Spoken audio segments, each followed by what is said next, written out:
Hello மக்களே, Karthi ரேவதியில் Naveen promo பற்றி தான் பார்க்க போகிறோம். கொஞ்ச நாளாகவே நம்ம நவீனோட ட்ராக் தான் போயிட்டுருக்கு. நவீன் நம்ம கார்த்திக்கு ஃபோன் பண்ண டைமில் கொஞ்சம் டைம் ஒதுக்கி நம்ம துர்காவுக்கு ஃபோன் பண்ணியிருந்தாங்கன்னா இன்னும் கொஞ்சம் இந்த பிரச்சனை எல்லாமே சமாளிச்சிருக்கலான்னு சொல்லலாம். இன்னொரு சைடு பார்த்திங்கன்னா நம்ம நவீன் எவ்வளோ நேரம் தான் தாக்கு பிடிப்பாங்கன்னு தெரியலை. அந்த பெட்டிக்குள்ளே இருந்துட்டு மூச்சு திணற மாதிரி இருக்குது. அதே சமயத்தில் கார்த்தியும் அந்த சைட்லேருந்து தேடிட்டே வராங்க. எப்படியாவது நவீனை கண்டுபிடிச்சிடலான்னு சொல்லிட்டு ஒரு கட்டத்தில் அவங்க பக்கத்துலேயே நெருங்கிட்டாங்கன்னே சொல்லலாம். எப்போ தான் இந்த சந்திராவுக்கு ஆப்பு வைக்க போகிறாங்களோ அந்த சீனெல்லாம் செமையாகவே இருக்க போகுது. வீடியோக்குள்ளே போகிறதுக்கு முன்னாடி யாரெல்லாம் நம்ம சேனலுக்கு சப்ஸ்கிரைப் பண்ணி அவங்க சப்ஸ்கிரைப் பண்ணிடுங்க. அப்படியே பக்கத்தில் இருக்க பெல் ஐக்கானையும் கிளிக் பண்ணிடுங்க. அப்போ தான் நான் போடுற வீடியோலாம் உங்களுக்கு நோட்டிஃபிகேஷனாக வரும். நவீனை இவ்வளோ நேரம் ஆகிய காணலேன்னு சொல்லிட்டு நம்ம துர்காவும் பயங்கர டென்ஷன் ஆயிடுறாங்க. நவீன் எப்படி இருந்தாலும் வந்துருவான்னு எதிர்பார்த்துட்டே இருந்தேன். அவனுக்கு ஏதாவது ஆயிருக்குமோன்னு சொல்லிட்டு கொஞ்சம் பதட்டமாக இருக்காங்க. பரமேஸ்வரி பாட்டியை நீ எதுவுமே கவலைப்படாத, கண்டிப்பாக நவீனுக்கு எதுவும் ஆயிருக்காதுன்னு சொல்லிட்டு தைரியம் கொடுக்கும்போது சந்திரா அனுப்பினாலும் அந்த இடத்துக்குள்ள வந்து திட்டமாக பேச ஆரம்பிக்கிறாங்க. அதுக்கு பரமேஸ்வரி பாட்டி எதுக்கு இப்போ இங்கே வந்து கத்திட்டு இருக்கேன்னு கேட்கவும், இல்லை துர்காவோட ஹஸ்பண்ட் இப்போ உயிரோட இல்லைன்னு ஒரு தகவல் வந்தது அப்படிங்கிற மாதிரி சொல்லிடுறாங்க. இதை கேட்ட உடனே துர்கா அந்த இடத்துலயே ரொம்பவே ஷாக் ஆகி ஆள ஆரம்பிக்கிறாங்க. அப்படியே நவீன் கூட ஆன மேரேஜ் எல்லாத்த பற்றி யோசிக்க ஆரம்பிக்கிறாங்க. ஒரு கட்டத்தில் துர்காவும் நம்ம நவீனுக்கு நம்மனால தான் பிரச்சனை வந்திருக்கு, நம்மளை மேரேஜ் பண்ண போய் தான் இப்படி ஒரு சம்பவம் நடந்துச்சுன்னு சொல்லிட்டு நம்ம துர்காவும் ரொம்பவே ஃபீல் பண்ண ஆரம்பிக்கிறாங்க. எல்லாத்துக்கும் காரணமும் நாம தான் சொல்லிட்டு துர்கா ஒரு தப்பான முடிவெடுக்கிறாங்கன்னே சொல்லலாம். அதெல்லாம் நம்ம ஸ்ருதி வெளியிலேருந்து பார்த்துடுறாங்க. அக்கா கதவை திறங்க, கண்டிப்பாக இந்த மாதிரிலாம் செய்யாதுங்க அக்கா அப்படின்னு சொல்லிட்டு பதட்டமாக சத்தம் போட ஆரம்பிக்கிறாங்க. நம்ம சுவாதியோட சத்தம் கேட்ட உடனே ராஜராஜன், ரேவதி, ரோகிணி எல்லாருமே அந்த இடத்துல கூடி வராங்க. துர்காவை ஒரு வழி அந்த இடத்துல இருந்து கூட்டிகிட்டு போய் ஹாஸ்பிட்டலில் சேர்த்துடுறாங்க. கரெக்டான டைமில் சேர்த்தனால நம்ம துர்காவோட உயிர் காப்பாற்றப்படுதுன்னே சொல்லலாம். அதே சமயத்தில் துர்கா நவீன் சொல்லிட்டு புலம்பிட்டு இருக்கதை கேட்ட உடனே அங்கே உள்ளவங்களும் நவீன் கண்டிப்பாக இங்கே வந்தாதான் அவங்க ரொம்பவே தெளிவாவாங்கன்னு சொல்லிடுறாங்க. ராஜராஜனும் துர்கா கிட்ட வந்து இருக்கக்கூடிய பிரச்சனை போதாதுன்னு சொல்லிட்டு, ஏன் துர்கா இந்த மாதிரி ஒரு முடிவெடுத்துட்ட, உன்னோட அம்மா ஒரு பக்கமாக இருக்கா, இன்னொரு பக்கம் நம்ம ரெண்டு மாப்பிள்ளைங்களும் நம்ம நவீனை தேடி தானே போயிருக்காங்க, எப்படியாவது அவங்கள கண்டுபிடிச்சிருவாங்கன்னு ஒரு நம்பிக்கை வேண்டாமா அப்படிங்கிற மாதிரி ராஜராஜன் சொல்கிறாங்க. இந்த டைமில் நம்ம ரேவதியும் கார்த்திகிட்ட ஃபோன் பண்ணி கேட்கவும், கார்த்தியும் நவீன் எப்படி இருந்தாலும் உயிரோட தான் இருக்கான், அவனை கண்டுபிடிச்சி தந்துடலாம் அப்படிங்கிற மாதிரி சொல்கிறாங்க. ரேவதியும் நீ கொஞ்ச நேரத்தில் நல்ல செய்தி சொல்லுவ அப்படின்னு எதிர்பார்த்து தான் ஃபோன் பண்ணேன், இன்னும் நவீனை கண்டுபிடிக்கலையான்னு கேட்கவும், கார்த்தியும் கொஞ்ச நேரத்தில் நவீனோட அந்த இடத்துக்கு வந்துடுவேன்னு சொல்லிடுறாங்க. அதே சமயத்தில் சந்திரா கிட்ட நம்ம சிவனாடிய முத்துவேலை சேர்ந்து நான் நல்லபடியாட்ட அந்த ஆளை கண்டுபிடிச்சிட்டே சேகர் இப்போ என்னோட தான் இருக்கான், எப்படியும் கார்த்தியோட கண்ணில் மாட்ட மாட்டான், அதுக்கு முன்னாடி அவனோட ஃபோன் நம்பர் எல்லாத்தையும் பிளாக் பண்ணிட்டா கண்டிப்பாக நம்ம நவீன் திருப்பியும் கார்த்திக்கு பேச முடியாதுன்னு நினைக்கிறாங்க. அதே சமயத்தில் நம்ம கார்த்தியும் எல்லா பக்கமும் தேடுறாங்க. நவீன் சொன்ன மாதிரி அந்த கோவில் மணி இருக்கக்கூடிய இடத்த எல்லாம் பார்க்குறாங்க. ஏதாவது ஒரு இடத்துல கோவில் இருக்கா, அதே சமயத்தில் அதுக்கு பக்கத்தில் ஏதாவது காடு மாறிப்பட்ட ஏரியா இருக்கான்னு பார்த்துட்டே வரும்போது நம்ம கார்த்தியும் ஒரு வழியாக நவீன் இருக்கக்கூடிய இடம் பக்கமே வந்துட்டாங்க. எல்லா இடமும் தேடி பார்க்குறாங்க, எங்கேயாவது ஏதாவது ஒரு வித்தியாசம் தெரியுதான்னு பார்த்துட்டே வராங்க. நவீனுக்கும் கால் பண்ணதுக்கு இப்போ நம்பரும் கிடைக்க மாட்டேங்குது, ஏதோ ஒரு பிரச்சனை ஆகிட்டு ஏதோ பிளாக் ஆகிட்டு போல அப்படிங்கிற மாதிரி யோசிக்கிறாங்க. இதுக்கு மேலே கார்த்தி வந்து நம்மளை காப்பாற்றுவானா, நமக்கு வேற இப்போ ப்ரீத் பண்ணுறதுக்கு கஷ்டமாக இருக்கே அப்படின்னு சொல்லி நம்ம நவீனும் அந்த பெட்டிக்குள்ளே இருந்துட்டு பதட்டமாக இருந்துட்டுருக்காங்க. இன்னொரு பக்கம் நம்ம சாமுண்டேஸ்வரியை தான் கட்டுறாங்க, அவங்களும் ஜெயிலில் இருக்காங்க.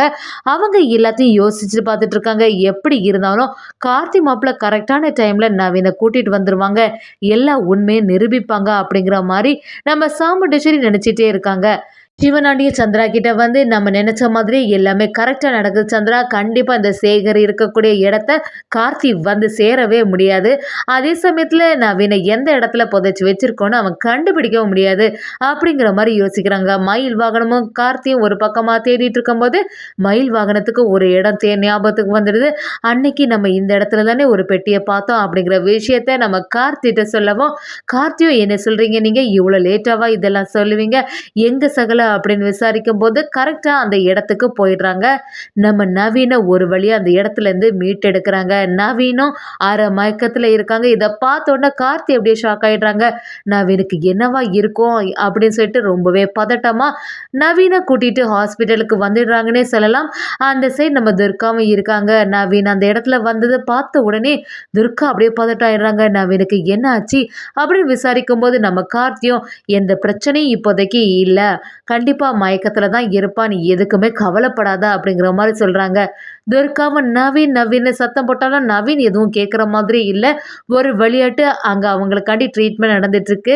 அங்கேருந்து வெளியில் வந்தவங்களும் கரெக்டான டைமில் இவங்களை கூட்டிகிட்டு வந்துட்டீங்க, இல்லைன்னா அவங்களுக்கு உயிருக்கே ஆபத்தாக முடிஞ்சிருக்க பார்த்து அப்படின்னு சொல்லும்போது நம்ம துர்காவும் நவீனை எனக்கு கண்டிப்பாக பார்க்கணும் சொல்லிட்டு நவீனை பார்க்க போகிறாங்க. நவீனை பார்த்த உடனே தான் துர்காவுக்கு கொஞ்சம் சந்தோஷம் ஆகுது. அப்படி நவீனை ஹக் பண்ண போகிறாங்க.